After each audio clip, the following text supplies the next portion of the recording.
Welcome to the course in training a reliable passive indication for detection or for tracking dogs. There are many ways to teach an indication, and to make life a bit simpler, we have chosen to focus on two of the most common and also maybe most structured ways. One builds on the dog's motivation for a toy, like a Kong for example. And for this dog, this would be very suitable.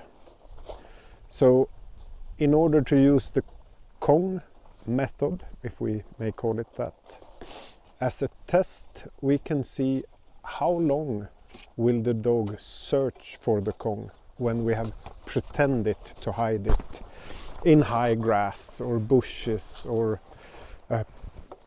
some pallets or similar.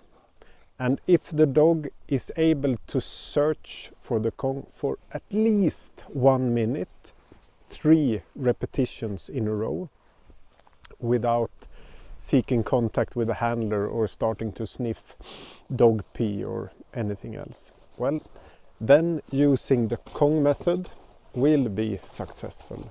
However, if the dog is not motivated enough for the Kong, we can use the lid method, we can call it. You can use any type of lid.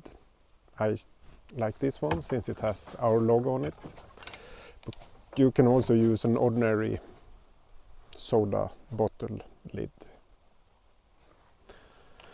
They will both reach the same objective in the end. The advantage of using the Kong method is that the dog is learning to focus and stare at the primary reinforcer, which makes it much easier for the dog to do this with a high intensity.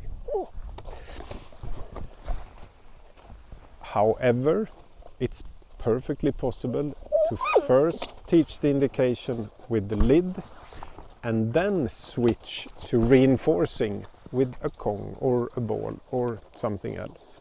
So for example, with a young puppy, it may not have developed the motivation to have a ball or another toy. That will hopefully come with age. But if you want to start the indication training earlier, you can then train it with the lid and then switch over to the Kong. It's also perfectly possible to train both methods in parallel and switch back and forth. It will do no harm.